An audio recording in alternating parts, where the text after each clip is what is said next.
This NASCAR news and odds update edition of the NASCAR Gambling Podcast here on the Sports Gambling Podcast Network is brought to you by Underdog. Underdog is hooking up new customers. Play just $5 and get $100 in bonus funds when you sign up with their promo code RACESGPN. Driver, start your engine!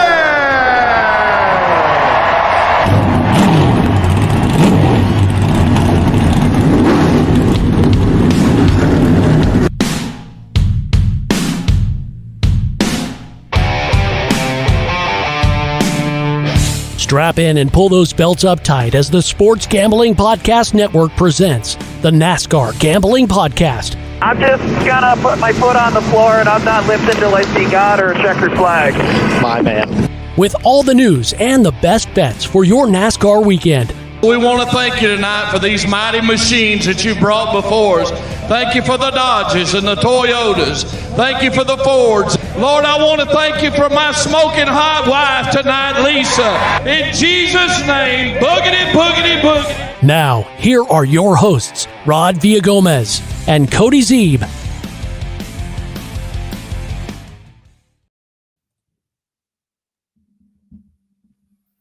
Welcome to another episode of the NASCAR Gambling Podcast here on the Sports Gambling Podcast Network. He's Cody Zeeb. I'm Rod Villagomez. Hopefully you are awake and conscious enough for a Friday show after your Thanksgiving feast, which I'm trusting that there was enough turkey, enough ham, or whatever it is that you choose to eat on Thanksgiving consumed, and you are happy and first and foremost, you're marked safe from Black Friday nonsense, Cody. That's what I want to know. Well, the only Black Friday nonsense for me is Iowa kicking Nebraska's ass and some NFL, and then we're going to wrap the day up with some Nebraska volleyball, and they're undefeated. So we'll take what we can get here in the Cornhusker State. Yeah. Listen, I'm not a big fan of Black Friday anyways. I never really enjoyed waking up at 3 a.m. because I had to, let alone because I wanted to. Yeah, I'm not really volunteering to wake up at 3 a.m. for very many things. Shopping, definitely not one of them. I don't know. I never really have done the Black Friday craze, I guess. It's not been something that's been appealing to me. My wife doesn't care, so I will take it. Yeah. Oh, me too. I'm absolutely, yeah. My wife does not care. She does not want to do it as much as I don't want to do it because there's nothing that I want that badly in life that I have to sit in a lawn chair at 4 a.m. and try to get. So, but again, if that's you, then more power to you. Hopefully you're listening to this as you're sitting there while you fight the crowds. I mean, I can't think of a better thing to be doing. I can't either. So welcome in. It is a Friday edition of the NASCAR Gambling Podcast, obviously the Black Friday edition of the show. You will notice that we are not live for those of you who are tuning in on YouTube and trying to talk to us. We will not be talking back. We are recording this a little bit early so that we can enjoy a holiday weekend of our own, but still give you guys something to listen to while, like you said, you're braving the crowds through Best Buy.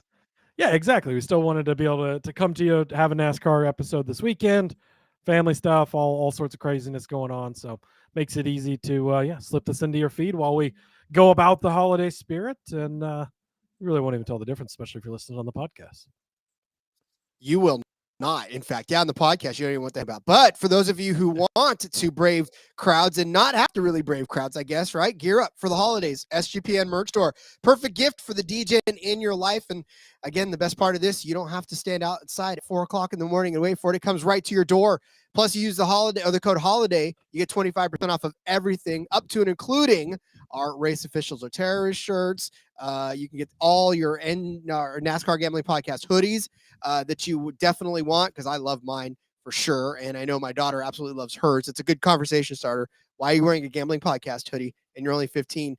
And then she launches into who her dad is, and It's all fun and games, but you can get yours too. I love it. Use the promo code HOLIDAY for 25% off everything in the store. Love it.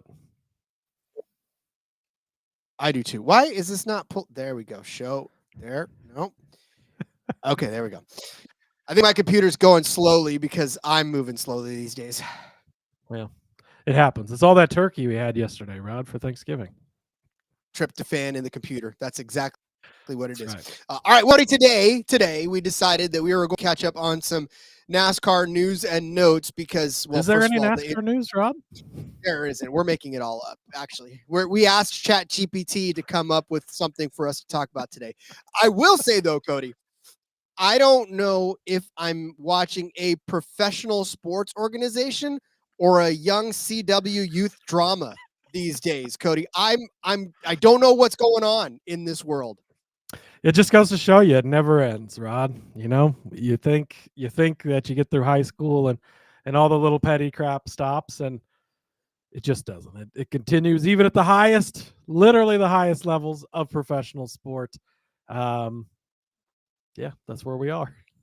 I don't even know what to tell my kids anymore because I'm trying to raise them to, that once you get to be an adult, you get to get away from a lot of that stuff that happens, and you grow up a little bit and you learn, and then all this shit happens. I'm like, what is going on? We got text messages. Yeah, slandering that's the thing people. is everything is recorded digitally now, and that's the difference, right? This always happened in the past, but nobody knew about it. It just happened behind closed doors, and it was what it was, right? But now we get to be privy to all of these private conversations and stuff, and really it makes you think just more about yourself and be like, boy, I mean, we're not on the level of NASCAR executives. Hopefully none of our text messages are ever in court for any reason, but careful what you say, Rod. Jeez. Well, and so that's the thing about it too now, right? When we were texting with our old, okay, not you, but when we were texting with our old phones that didn't really store very many texts, I don't know if they kept them. I don't know what happened to them. I just know that they were gone a few, minutes after we saw them. Now Google stores it all. Like this messaging app that Google has, it stores everything, and you can go back and read through it. And so that gets a lot of people in trouble nowadays, up to and including the main brass at NASCAR, who have pissed off one of the greatest names in all of motorsports, Richard Childress. Yeah. I don't know if you want to piss him off. Yeah, definitely very interesting. But so obviously, if you don't know NASCAR, the trial starts next week. Like I don't think we'd get to this point, but we've gotten to this point. They are going to trial. I believe it starts. Does it start on Monday, Rod? Is that accurate? I feel like it is Monday. Yeah, because that is the 1st, which is the day it starts. So yeah, the trial starts on Monday between 2311, between NASCAR. That's going to trial. That's obviously why all of this is coming out. And it's been a flurry of information here lately. All sorts of things are coming out as they're in the discovery phase or whatever. I don't really, I just threw that out there because I've heard that on crime shows before, but they're in the phase where everybody gets to show everybody what the fuck they have against them. And all that stuff's coming out, and there's some pretty crazy stuff. And obviously, so these text messages about Richard Childress are kind of been the highlight here, I guess you could say. Steve Phelps, what's Steve Phelps's official title these days? Is he's the one that's he's not the commissioner. Is he the commissioner or is he the CEO? Well, whatever it is, it won't be for long. I guarantee you that much. So anyways, he sends a message that says, I agree with you there. Did you give them some sense of how bad things are out there? And then he says, Childress needs to be taken out back and flogged. He's a stupid redneck who owes his entire fortune to NASCAR. Which is, he's made all of his money from NASCAR, so that part of it's factually accurate. I mean, he's got some other businesses now, but I mean, he back in the day became he was a driver, if you didn't know, became a car owner, and obviously has built an empire, won 6 championships with Dale Earnhardt. The first one was with another team, but all the championships and has had, a long run still going. Obviously, grandson's racing for him now, and a big family business and everything. But I don't know that I've ever used flogged in a text message, so I think I'm safe there. Stupid redneck is some interesting choice, but stuff like this kind of makes you makes you wonder, like, what does this look like after the trial's over and the dust kind of settles on all this, Rod? Well, I'll tell you, first and foremost, I'm going to use this marked safe again because I feel like that's the joke that's on my mind. But I'm marked safe from calling somebody a redneck and asking them to be flogged on text messages. But how does this look? Not good, Cody. Not good. I don't know how you could. I mean, listen, there are people in your life. There are, and we've all had them. We've all worked with them. We've all suffered through a lot of folks that we don't know. And people have unliked me. I mean, not to say that I'm the most glorious person in the world all the time. I'm sure somebody in a text message somewhere has been like, dude, that Rod. I know a lot of people say a lot of things about me in text messages, Rod. See what I'm saying? So like, I know I'm not immune to that, but I will say that when it comes up, and NASCAR is a community of people who travel together, who spend an enormous amount of time together. You either have to seriously sit down over every beer that's in the bar and work through this, or you just agree that you're never going to talk to this person ever again.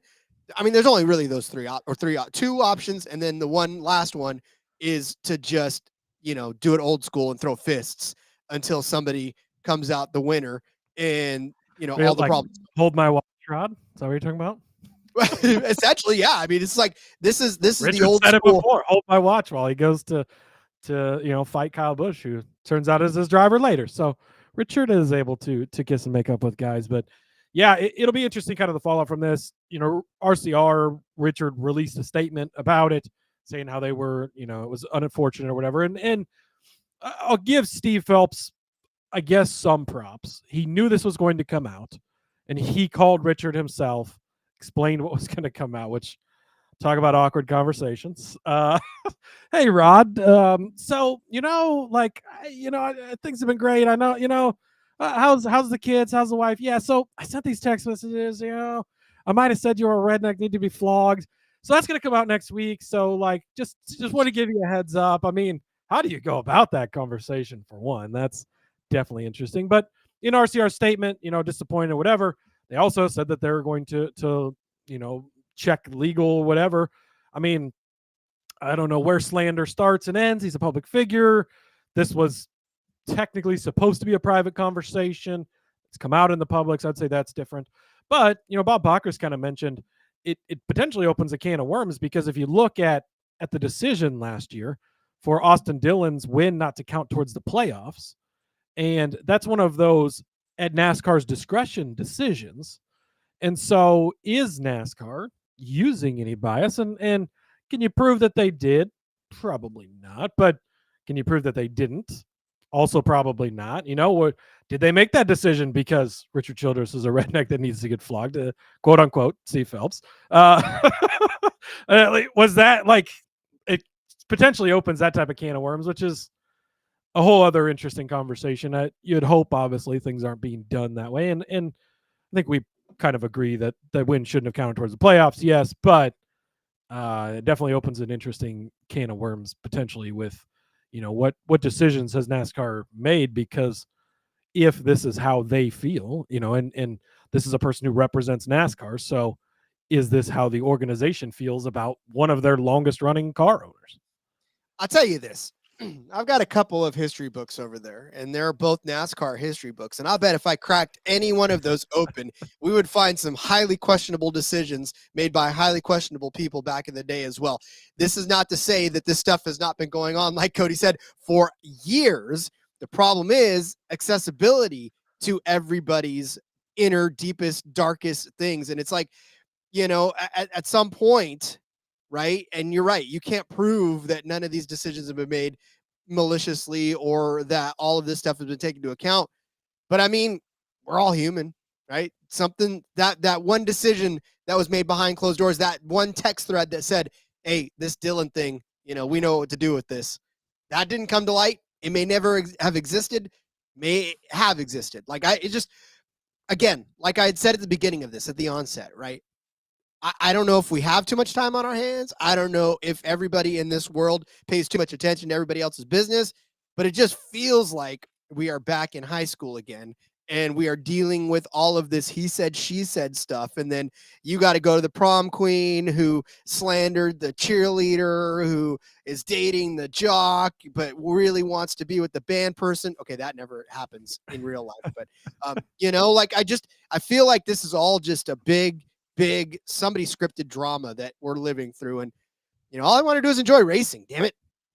Yeah, absolutely. It's crazy. And then there's a whole other can of worms for text messages and emails sent in the 2311 camp, where it seems like maybe all the ownership over there isn't on the same page.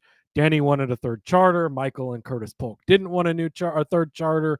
Denny said he'd pay for it, but Michael paid for it anyways. And, Denny, and that's got to be tough, right? Because, Michael Jordan is around and he just has a lot of money. And you have a guy like Curtis Polk that essentially runs the business that is Michael Jordan, and he's a businessman and he's thinking that way. And in NASCAR, we know if you want to get rich, maybe not for Richard Childress, but if you want to get rich owning a race car team, you have to start with a fortune and then you'll have a small fortune at the end, right?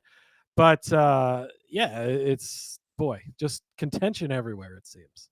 Well, we'll hold that contention for 1 second because we're going to come back and talk about all of that contention. But I first want to tell you about our friends over at Novig. We're brought to you by Novig. Novig is America's #1 sports prediction market. With Novig, you are getting the best prices. I know that Novig actually had some great stuff going on Thanksgiving. They were talking about having the touchdown scorers and some of the leading rushers. They did give you an opportunity to bet on Dancing with the Stars, which shout out to the young crocodile hunter, the Irwin boy, Robert Irwin, who won that one. Novig was one of the only places to give you markets to take care of that. We're going to talk with Novig soon about our own markets because I think we came up with some good stuff yesterday. You got to go back and listen, or Wednesday rather, go back and listen to our markets for that.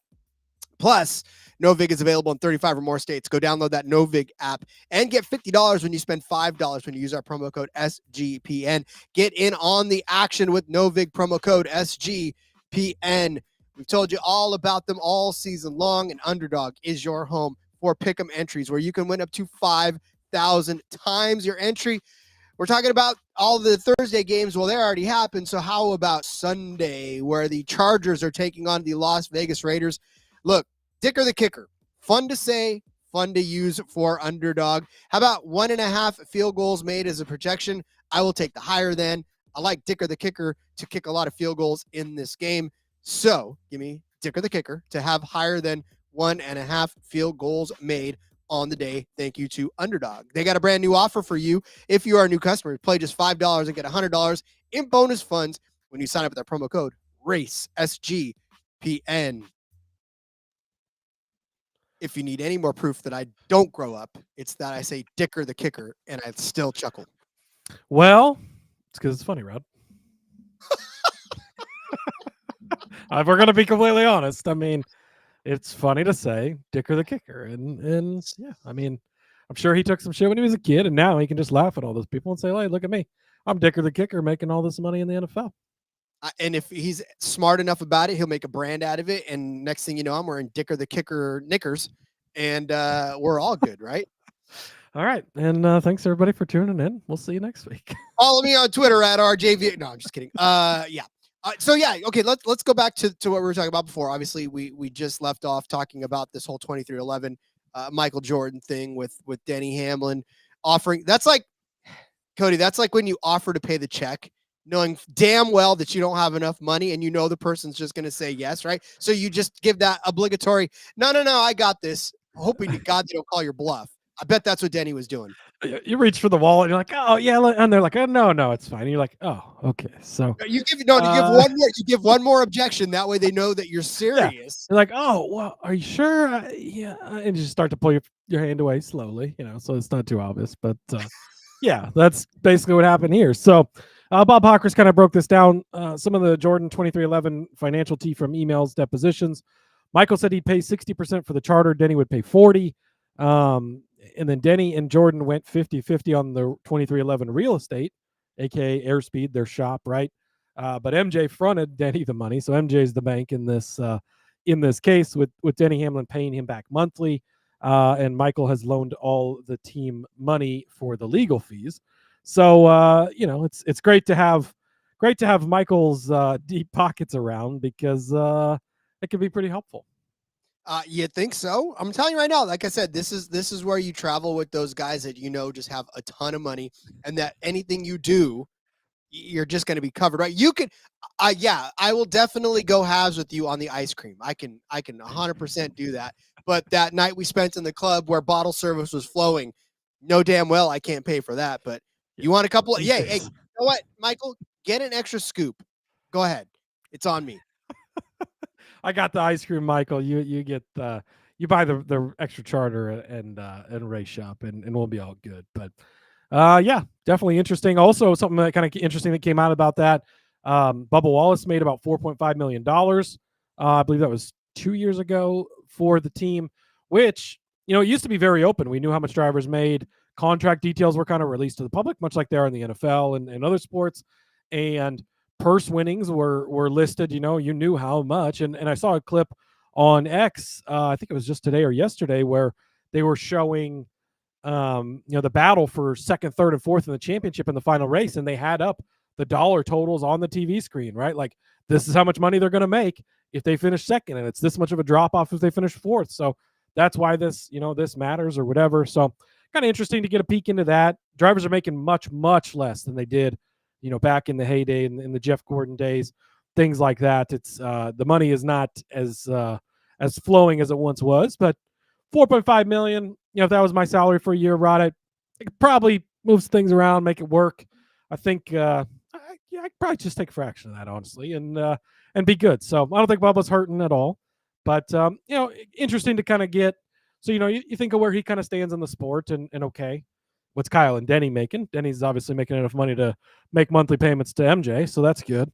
But yeah, that's just to kind of get. Maybe that's why Corey LaJoie wants to be a Cup driver so bad and doesn't care about racing. I don't know. And you're right too. When they used to post all of the earnings, and even on like Racing Reference, when they show some of that stuff, and it shows how much they made and how much they earned that season. It's crazy to think that we don't have that same type of transparency. And honestly, anymore, Cody, and I think all these race teams know it too, and that it's not about the purse money, right, that you get at the end of the race, which is everybody. This is all now about sponsorships more than it ever was, right? Sponsorships, and not just for the car, but for the driver on the out, and all of these lucrative. I mean, if you look at the Craftsman Truck Series, right, and you look at Tony Bridner, right, the Raising Cane's money, that's huge, right? Those types of sponsorships. Secret? I mean, Victoria's Secret, yeah, Celsius.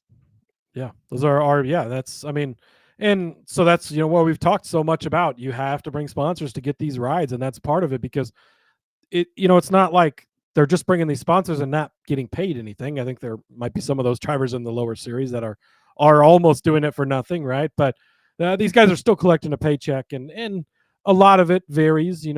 There's a lot of, it seems to me like a lot of the contracts have performance clauses or whatever, where it's you get paid based on how you perform and what money you bring into the team. A guy like Bubba does bring a lot of sponsorship. He has a lot of big sponsors that have been behind him for years. So he might make more than some other drivers that you'd consider maybe a little better, that don't bring as much to the table as far as the sponsorship goes. But just kind of interesting to get that little peek in behind the door that used to be a very open book and has been a very closed book for quite some time now. It reminds me of the line from basketball where the guy's like, do you think Shaq got rich playing in the NBA? They're like, nah, he got rich playing in college. Everybody knows that. Shaq is on. Yes, Shaq is on every fuck commercial everywhere. Dude's a legend. Oh my goodness. Hey, if I look, he leaned into it, and that's why I absolutely love Shaq. He leaned into everything. He was like, nothing is too small for me. He's like, let's just do this. Your pizza guy's racist? Let's go. Give me half the pizza company. We'll talk about Papa John's all day, baby. Absolutely love it. Yeah, for a huge guy, nothing was too small for him. Yes. So all right. Well then again, so this whole thing happens and it'll play out next week. We'll get a front row seat to all of this. I think what really the ultimate thing is, Cody, is out of this, what do we get? What are we expecting? Yeah, I mean, being in the predictions market when it comes to NASCAR, definitely this is interesting, right? I thought that we wouldn't get to this point. I thought that we would get a settlement at some point. I thought that either, sides would both cave a little bit and come to an agreement somewhere in the middle. We've had some periods of some stuff coming out where it's like, oh, it seems like 2311's losing some stuff. Oh, it seems like NASCAR's losing some stuff. Now they're going to trial. I did find it interesting that the 2311 designated Michael Jordan as a corporate representative, which means he can be in the courtroom for all the witness testimony. Essentially, they are trying to make sure that Michael Jordan is in that North Carolina courtroom in front of the jury, in front of everyone there. So they get to look at Michael Jordan every single day. Probably a smart move on the plaintiff side there, right? So yeah, what is the outcome of this? And that's the crazy thing, is there could be a lot of different outcomes, right? It depends on the ruling from the court.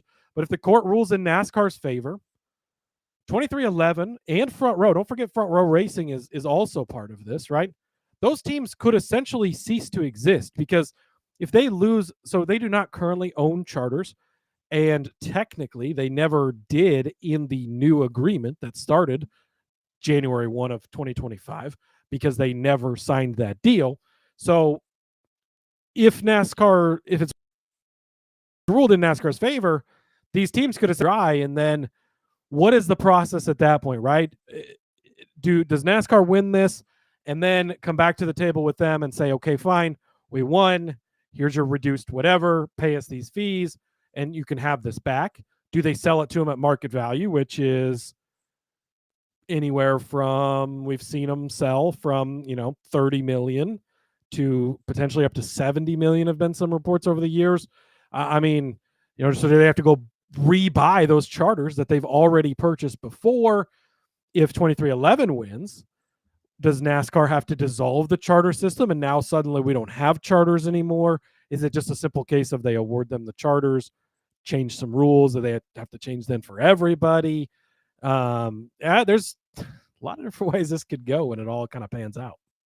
And really, honestly, what that does to us next year, as far as just overall betting too, is paying attention to which teams are still existing at the end of this. Who is still around at the end? Yeah, and that's one of the big things, right? Because so let's say NASCAR wins this, and in 2311, Michael Jordan says, fine, fuck you guys, I'm out, I'm done. First of all the money he's put into it, that's now just gone. So, they've got the real estate, right? I guess, like, you sell airspeed to somebody else or whatever the case might be. But then you think of the trickle-down effects of that. Tyler Reddick suddenly doesn't have a ride. And Tyler Reddick, if I were selecting drivers in the Cup Series right now in a franchise draft, I would probably select Kyle Larson number 1. If I'm thinking about the future here, I might take Connor Zilic number 2, honestly, at this point. And Tyler Reddick would probably be the next best guy. He is an extremely talented race car driver. We've seen it from him. Last year's regular season champion, 2024's regular season champion. That's last year still, right? Whatever. Anyways, potato. But, all of a sudden he's without a ride. He's not going to stay without a ride, right? So what are the dominoes that fall from that? Does Rick Hendricks see an opportunity like that and say, I can't pass up on a guy like this in the market? Sorry, Alex Bowman, you're gone, and you put him in that car. Or what team does he go to? Jimmy Johnson, he's suddenly got a charter. Or Dale Earnhardt Jr. Tyler Reddick has raced for Dale Jr. before. Does NASCAR say, hey, Junior, we'll give you this charter for free if you come in the Cup Series? Well, Junior said he wouldn't do it because of the price of the charter. If there's no price on the charter now, right? So there could be a lot of dominoes that fall based on where this goes. And it's all just, there's so many different ways it could go and so many different stories you could paint as far as where does this lead to. This trial is going to be super, super interesting. I'm very excited.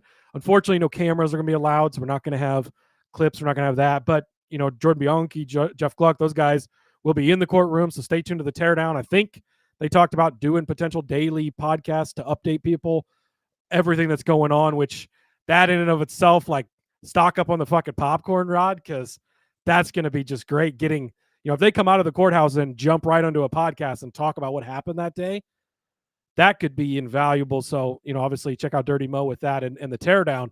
But yeah, this is going to be, and the things that come out in the trial now that haven't already come out through all this discovery phase, who knows what we'll learn at trial. I can't wait to see the court drawings from all of this. Oh, That'll be my yes. favorite comic book that I ever purchase if they Oh, make yeah. one out of That's it. going to That'd be fantastic. beautiful. Yes. But yeah, so again, this is to bring this to your attention so you pay attention next week because there will be a lot riding on this one, as Cody said. There will be, I mean, I feel like this has been a race for the entirety of the lead up to this, right? You got a car. It's almost like a super speedway race where we've seen the front row move a little bit. No pun intended. We've seen the outside row move in a little bit. Then we've seen the inside row move in, get the advantage. And now they're both head to head as they're heading toward the finish line. And this is where we're about to drop the green flag on the final stage, Rod, and best of luck. God bless it. That pit stop. May the odds be ever in your favor, I think is what they say. And also with you. Yeah. So again, just pay attention. There's a lot going on. It's good. There's gonna be a lot of stuff to that comes out of it, like Cody said. And our entire NASCAR gambling podcast could look a lot different next year. Yeah, I mean, it really could affect a lot of things based on what changes this forces NASCAR to make, right? Or what NASCAR says, fine, fuck it, you guys figure this out, or pulls back on, or there could definitely be, just cascading things from it. So as people who love the sport, as people who bet on the sport, we're definitely going to keep an eye on it, and we'll keep you updated too. One more F1 race next week, so we'll still have full content on that. But after that, we just have the rest of the off season to kind of finish talking about this stuff and where it goes. So pretty exciting, Rod. How about some silly season news as we focus more on the getting to the track in 2026 part of things after this break? Oh, God, look at you. You are 709 episodes in. He knows how to tee it up. All right, fine. After this break, let's talk about Rhythm.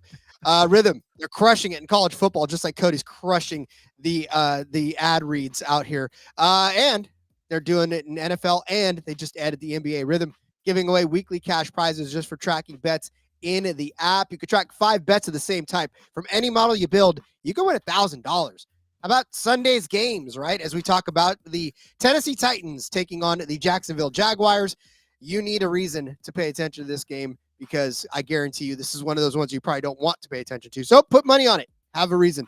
Let's see. Rhythm is giving Titans 6.5 plus 6.5 at -110.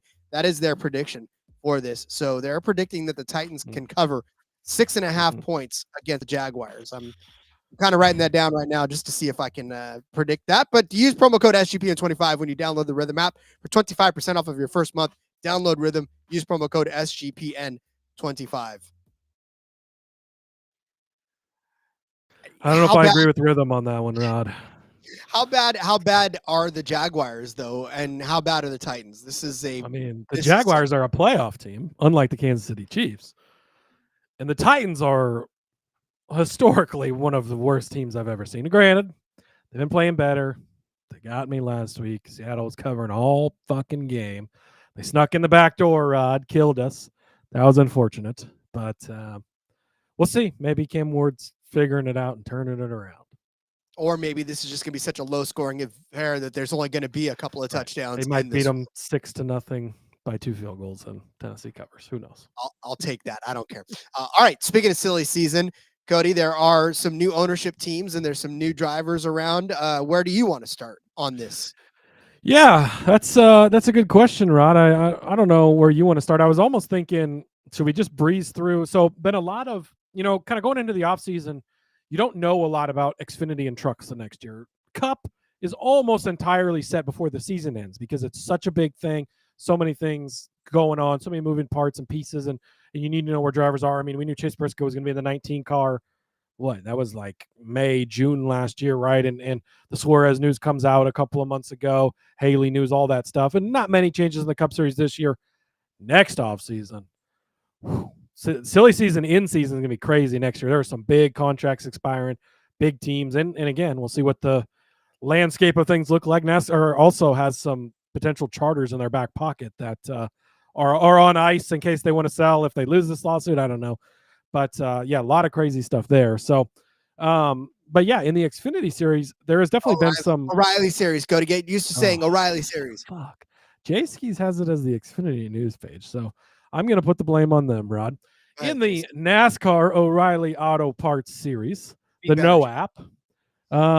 Yes, that's where we're going to go. So formerly known as the Xfinity series, of course. Kind of the big news that came out this week is Sigma Performance Services, SPS, has Sigma Performance Services Racing, SPSR. That's a mouthful. They've acquired AM Racing. So if you remember, the 25 Harrison Burton last year makes the playoffs in that car. They had kind of their run through of different drivers over the last couple of years. The Haley Deegan experience didn't really pan out. Brett Moffitt had a great season a couple of years ago in there. Saw some Cup guys step in there, the Joey Logano's of the world, the Josh Berry's filling in the car or whatever. And so Harrison Burton was this year. He's moved on. They've moved on or whatever. But now they've sold this team to this SPSR, Sigma Performance Services Racing, who has been a ARCA team. They've owned some other stuff, lower series, right? So they're stepping up and into this. Well, kind of the biggest thing that comes with this is the only Ford team left, because Stewart Haas Racing, of course, moved into Haas Automotive, and in the Cup Series, they moved to Chevrolet, partnered with Hendrick. While in the Xfinity Series, they followed suit and moved to Chevrolet as well. RSS Racing, which we'll get to in a minute with Ryan Sieg and them, or a Ford team, they kept their alliance with Haas, and they're switching to Chevrolet as well and moving all over. So this is really the only Ford team that's left, where Ford has a very, very small footprint here in the O'Reilly Series, after losing the Haas teams and everything else. So this team has acquired it, and they are going to be the premier Ford team. So it sounds like Ford is putting backing behind them, and they're going to kind of step up. So my thinking on this is likely, Kaulig has abandoned the O'Reilly Auto Parts Series for now. They've kind of put that on pause and stepped away. I feel like this team is probably going to slide into that tier and take the Kaulig spot. We'll see what they do for drivers. I don't think that any of the drivers have been announced for this team as far as I have seen yet, but Ford Racing's behind them. They're investing in people, data, performance to set us up to contend right away in 2026. We're excited for what's ahead, was the statement from the team. So, we'll see what they get for drivers. That obviously is going to play a big part in it. But they're going to have the 25 car team full-time remaining. And then also sounds like the 76 car will be was previously just the one car. They're going to expand to 2 cars, be the lead. And as far as I know, only Ford team in the O'Reilly Auto Parts Series for 2026. So what I'm hearing you say is the top Ford market will be the easiest to bet on in the entirety of next season. What you're hearing me say is we will not get a top Ford market, Rod. I'm mostly sad that we're not going to have Ryan Sieg top Ford bets on super speedways anymore, because that was a good one for quite a few years, but he's going to be lumped in with all the Chevys, and it's not going to be quite as appealing as it once was. And that just makes the Chevy market so much more flooded. Now, granted, obviously it's not going to impact much, because the influx of drivers that are coming in are not going to offset the drivers that are already at the top of the market. But I guess it does make for some interesting long shots when you throw in a guy like Sieg, or when you throw in some of these other ones that are probably going to end up being a little longer than the Jesse Loves of the world, and the, all these other guys. And Sheldon Creed, now that Haas is going to be Chevy, that's going to be fun again, huh? Yeah, absolutely. So speaking of Sheldon Creed, I figured maybe just the best way to do this is just breeze through what they have listed for drivers now, talk about impact and all of that stuff. So we'll start with the 0-0 right at the top. Haas factory team, Sheldon Creed, he returns to that car. They are making the move to Chevy. Of course, that's kind of a big change there. I pretty much expect that team to be where they were before. I don't think there's going to be much changes. We didn't see much of a change when they dropped from Stewart Haas to Haas in the Xfinity Series at the time, now the O'Reilly Series. And I don't think this switch to Chevy is going to change much either.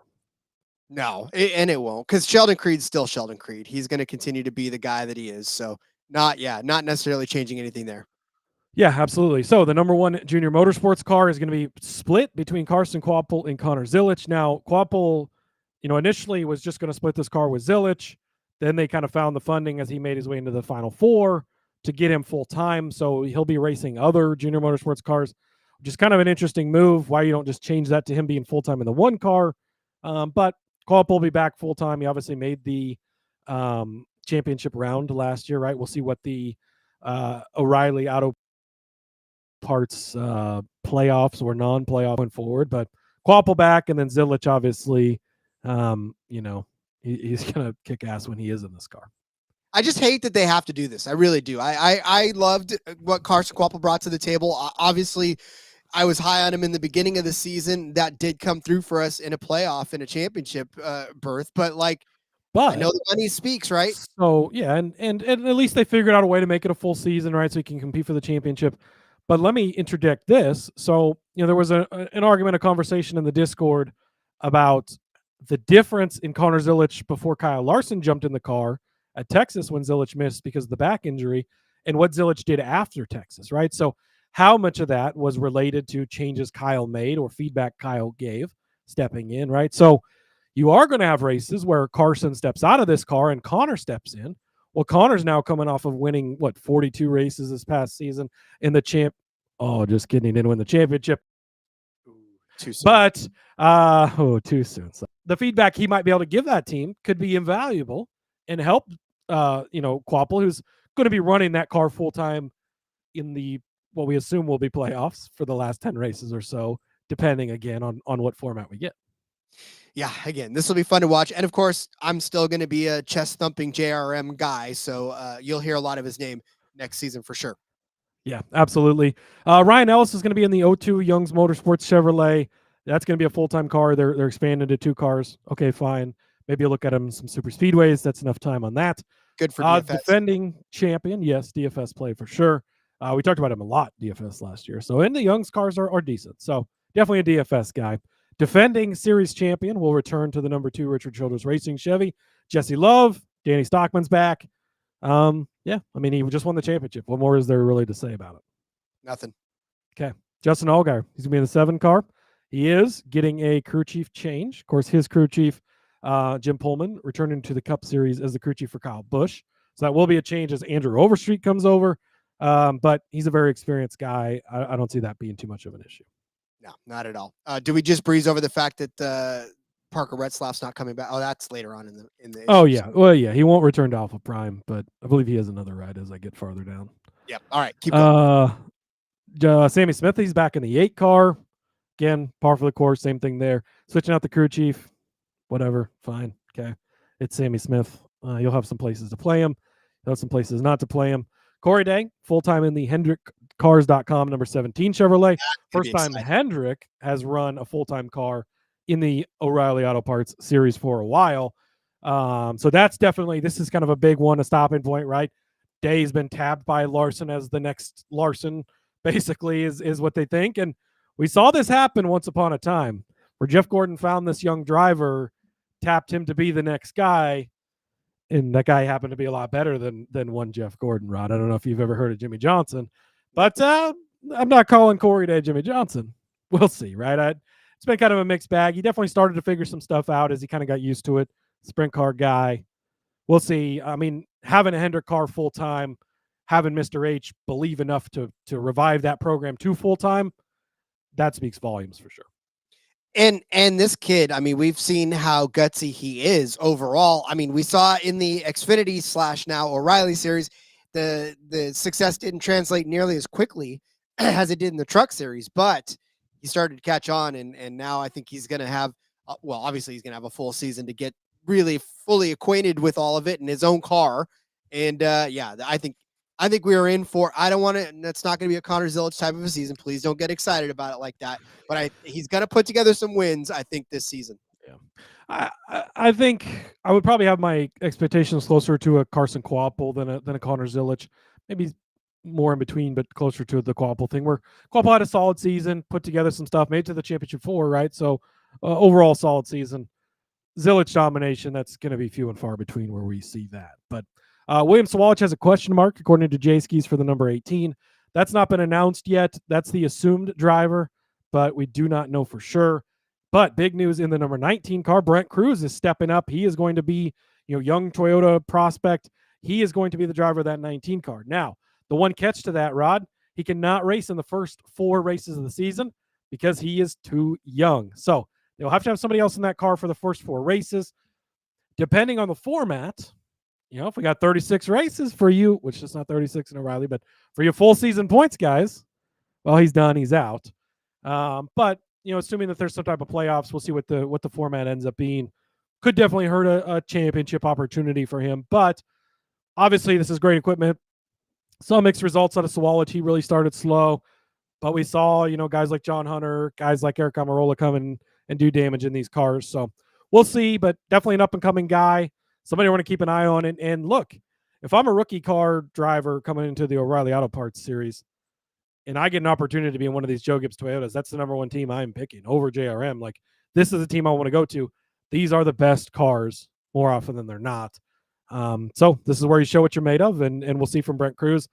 I'm going to have fairly high expectations for this guy coming in. And I think he's going to be a guy we talk about a lot as we get to that fourth race when we're actually finally able to see him. This is a pretty talented young kid that I think we're going to be talking about for quite some time. And we did. We talked about him when he was in and making starts in the couple of series that he was making starts in. So, you'll hear his name quite a bit. It's funny to me to think that the kid's not even old enough to race full time right off the jump. It's just, makes me feel like an old grandpa. Well, you are close, Rod. But I will say though, just to kind of wrap up the 19 thoughts, and that they believe in one driver enough to turn what was an all-star car into a full-time car, right? I mean, you had Eric Almirola coming in, winning races in this car, and obviously that's what matters the most. So for them to take those wins off the table and let Brent Cruz see what he could do, right? Yeah, definitely speaks. I mean, and probably speaks more of money than anything, because Gibbs has kind of always been that way. Some years they have 4 full-time drivers. Sometimes it's only 2, like we saw last year, where then it's kind of rotating between, or no, we saw 3, I guess, last year. But now you're going to have, assuming that Williams Walsh comes back, and I guess we haven't heard officially on Taylor Gray, I don't think either. But, potentially you do have all 4 cars being full-time. One of those being Brandon Jones. He's back in the 20 car. I'll probably be on some championship bets when we get to that part of things, because I love me some Brandon Jones. The terrorist is back for RCR, Rod. Austin Hill. He's going to be back in the number 21 Chevy. He signed a multi-year agreement back in 2023. So, here he is. Yep, there he is. No comment. There he is. Okay. Sam Hunt Racing, the 24 car, is going to go full-time with Harrison Burton, jumping back into the Toyota family, where he was previously when he was with Joe Gibbs Racing. So definitely interesting there. And then teammate for him, Dean Thompson, will return in that 26 car. Obviously, we were very high on Dean last year. I think having 2 full-time cars, having Harrison Burton, look, you give the guy some shit because it didn't work out in Cup, fine, but he is a very good race car driver. He's done a great job in lesser equipment.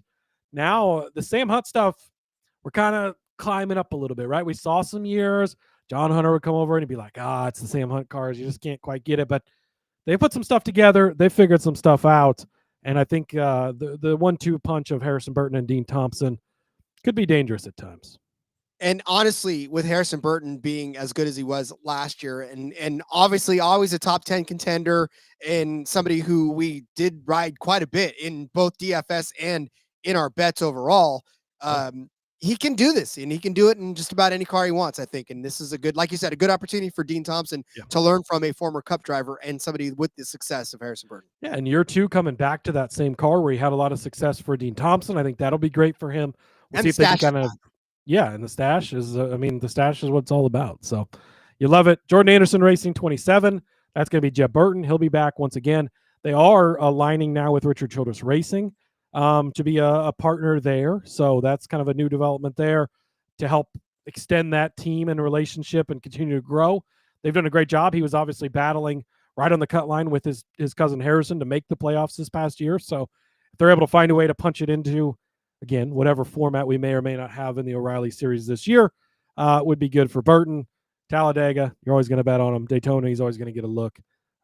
Definitely good, those places. And then Blake Perkins will be joining him in the 31 car as his teammate as well over there.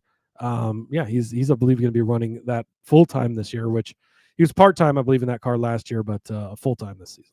Jeb Burton Revenge Tour, baby. Let's go. Dish it up. Gotta love it. RSS, Rod, Kyle Sieg is going to return to the 28 car. To no surprise, they are switching over to Chevrolet from Ford, carrying that Haas partnership that they already had, which you really like to see because we saw that be a step up. Kyle's Kyle, okay, fine, whatever. I don't really have much else to say. But Ryan, of course, will be back in the 39 car, very importantly. And we love betting on some Ryan and everywhere. I mean, he's really in play just about anywhere, especially when you have top 10s. So definitely going to be a guy we're going to continue to keep our eye on. Yeah, and if we got top 15 bets or top 20 bets, Kyle Sieg would be a lock for those as well. Yes. Oh, I buried the lead too. The Jordan Anderson cars, of course. Jeb Burton returning in that 27 car, Perkins in the 31, but they're also adding the 32 car of one Raja Caruth. So Caruth is going to run some races with JRM, I believe, and then he is going to run some races in this 32 car as well. Obviously, he's got Hendrick behind him with the Hendrick car sponsorship. Dale Jr.'s, moving some stuff around to help him get a full season in. So he'll be a guy you'll see in the 32 car. That'll kind of be a rotating car as well. So keep an eye on it. The Haas Factory 41, Sam Mayer, he returns to that one, of course. Had the multi-year deal there as well. They will switch to Chevrolet, as we talked about with Sheldon Creed.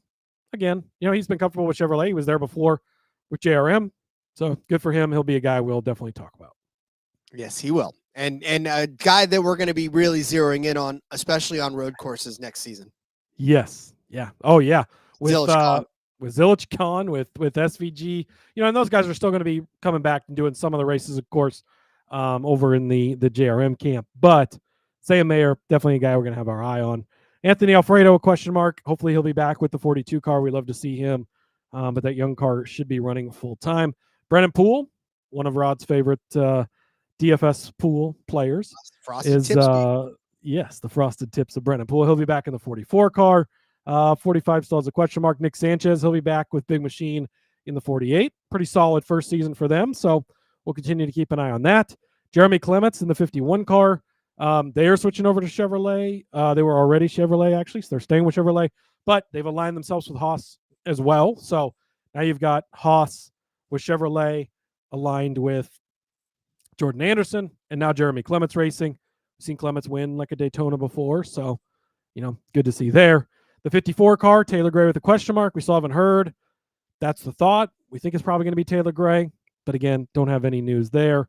They've got Raja Caruth listed for the 88 car. Again, as we talked about, that'll be one where it'll be rotated through different drivers. But Raja will run what we believe is going to be playoff portion of the schedule in the 88 car to chase a championship there. Josh Williams is returning to the 92 car for DGM. Of course, the car he famously parked at the front stretch at Talladega. They gave him his bigger opportunities. Didn't work out. He's back with that car. So good to see, right? Good relationship there, and he's a decent driver for them. And then Parker Retzloff has moved over, Rod, as you mentioned before, to the number 99 Viking Motorsports, which was Matt DiBenedetto last year. They were also a Ford team. That is no longer a Ford team, now a Chevrolet team, and aligned over there with Richard Childress Racing is where their deal is going to be. And then we have the TBA on the AM Racing / SRLP XYZ cars that are going to be over there. So Ross Chastain, Shane Van Gisbergen have been announced as part-time drivers on the 9 car. Kaulig shutting down their 3 cars, the 10, 11, and 16 cars. So that's the news we have, and that's the lineups we have, at least for now, in the O'Reilly Auto Parts series. We're going to have to do a swear jar next year, Rod, for every time one of us slips up and says Xfinity. I don't think either one of us have enough money to do any of that. It's no longer as fast as Xfinity. It's now as smooth as the O'Reilly Auto Parts jingle, Rob. I was going to pour one out for Kaulig, the 10, 11, and 16, but I didn't want to make my board frizzle frazzle. So we'll just call it good for that. Yeah. It already, there are some rides that still need to be filled, but it's going to be an exciting O'Reilly Auto Parts series next year, because I'm telling you right now, with all the drivers that have been moving, with all of the manufacturers that are now, that's Chevy, man. There's going to be so many bow ties on the doggone track that it's going to be, it's going to look like a ballroom out there with all the bow ties out there. A lot of Chevy teams, and already there wasn't much for Toyota. There wasn't much for Ford. Almost all the Ford teams have switched over to Chevy now. So yeah, it's going to be a lot of Chevrolets. It's a Chevy heavy team, Rod. Should we breeze through the truck series? We don't have nearly as many truck guys announced yet. I would think we're going to save that for another episode. I was going to take just a quick look at that's a good idea, because we do have all the Dodge stuff to talk about over there. So next week we'll continue where we left off with the trucks. And actually, we probably should touch on the Cup Series. Minor changes, yes, but there were a few changes over there. So yeah, we'll put a bookmark in it and see you guys next week. Well, yeah, but I was going to take a look at the odds real quick. I put odds update in this. Is there odds? I don't know. I was going to take a look and maybe if anything odds. changes, but okay, fine. We'll just change the title of the thing. So never mind. It's just NASCAR news now. Forget that I ever put odds. Well, all right.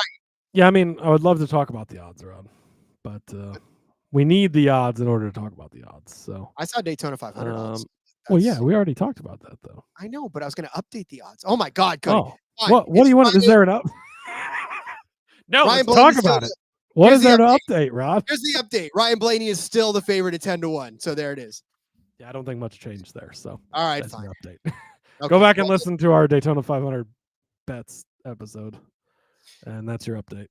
Okay, that is your update. No, look, yeah, this was good though. We needed to kind of get refreshed and because we didn't really talk about everybody's movement, and I don't think there was an official announcement on some of these anyway. So it's good to get some of it's been news kind of trickling out over the last week or two. We've been talking a lot about F1, so we haven't necessarily taken the time, but good to kind of walk through it, re-antiquate ourselves. Like, okay, who are we gonna, and we'll go through it again as the season gets here, and as we go through the odds. Obviously, that's going to be your biggest.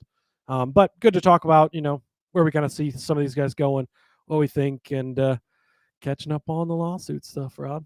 Oof, that's going to be so much fun to cover over the next couple of weeks. We talked about it. This is going to be one of those off seasons that we're not going to have. We're not going to have to worry about what to talk about. You won't get car number histories from us this year because we're going to actually have stuff to talk about. You'll get 91 bets in 91 days, though, Rod. So you that do. out over on the YouTube Shorts and on the X at @Husker_Zeeb, where you can find me. And yeah, as we record this, the New York Knickerbockers just scored a win, which takes us to I should probably know that. I think we're 7-4 now. So yeah, hopefully we'll be even better by the time we get to Friday. But make sure you follow that over on the YouTube Shorts and on the X at @Husker_Zeeb. You can find all my stuff there. Tons and tons of football content out for you this week as well. Always looking forward to a fun weekend of football. Hope you all had a great and happy Thanksgiving. Be safe the rest of the weekend. I know a lot of weather kind of going around across the country, some snow headed this way. So stay safe out there, everybody. We'll see you next week. Follow me on Twitter at RJ Villagomez. You can find, I'm getting better. I'm getting better at posting stuff on there again. It's just so exhausting sometimes, but I'm getting better. So you can find all the stuff that I'm up to. I do have a couple of things related to football and all kinds of crazy stuff out there. So make sure you follow it at RJ Villagomez. Yes, like Cody said, I hope you had all a great Thanksgiving and get everything you want out of the weekend, full of family fun and turkey. Please be safe. We want to see you back for more on Tuesday. So until then, everybody, let's go racing and let it ride.